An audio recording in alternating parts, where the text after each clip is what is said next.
ঈদ মোবারক, ঈদ মোবারক। ঈদের দিনেই নিয়ে চলে আসলাম ইনস্ট্যান্ট একেবারে মজাদার সাথে গরুর মাংস।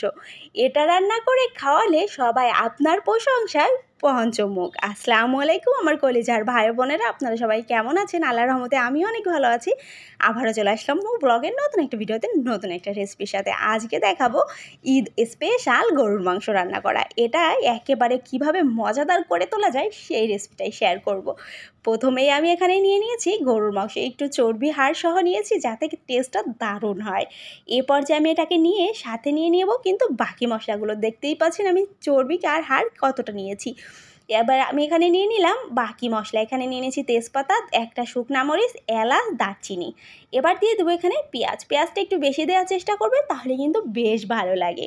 আর এটাই পুরো মশলাটা কিন্তু আমি হাতে মাখিয়ে রান্না করব। দিয়ে দিলাম গোটা জিরা হাফ চামচ, জিরা গুঁড়া হাফ চামচ, সাথে যাচ্ছে এখানে মরিচের গুঁড়াও হাফ চামচ, আরও যাচ্ছে এখানে মাংসের মশলা 1 চামচ, আর হচ্ছে ধনিয়া গুঁড়া 1 চামচ, আর হলুদের গুঁড়া অবশ্যই স্বাদ মতো, মানে পরিমাণটা বুঝে দিবেন আপনার যতটুকু মাংস ততটুকু। এখানে দিয়ে দিলাম হচ্ছে পেঁয়াজ বাটা, আর সাথে দিয়ে দিলাম আদা বাটা, আরও দিয়ে দিলাম মরিচ বাটা। এখানে মরিচটা কিন্তু আমি বেটে ব্যবহার করেছি, তাহলে কালারটা আর স্বাদটা একেবারে দারুণ আসে। আর দিয়ে দিলাম এখানে রসুন বাটা, সাথে যাবে আদা বাটা তো দিয়েই দিয়েছি। স্বাদ মতো লবণ দিয়ে খুব ভালো করে এই উপকরণগুলোকে আমি হাতে মেখে নেব।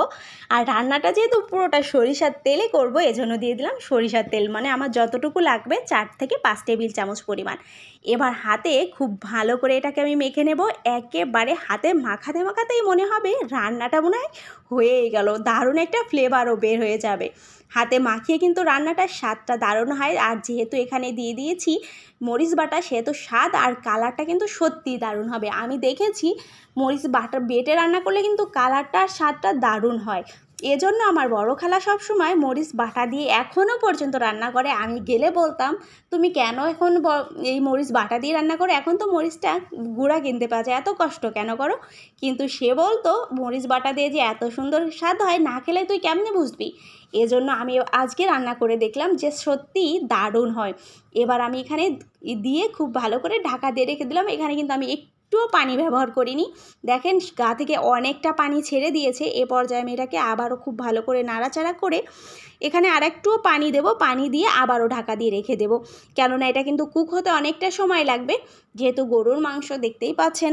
এবার আমি আরেকটু সামান্য পরিমাণে পানি দিয়ে ঢাকা দিয়ে রেখে দিলাম।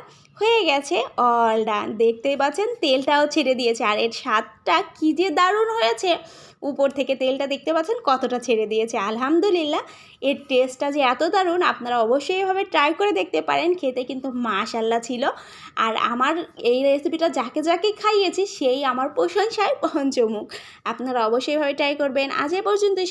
সবাই ভালো থাকবেন। আবারও দেখা হবে নতুন কোনো ভিডিওতে, নতুন কোনো রেসিপির সাথে। আমার ভিডিওগুলো ভালো লাগে শেয়ার করে থাকবে, পাশে থাকবেন। আসসালামু আলাইকুম।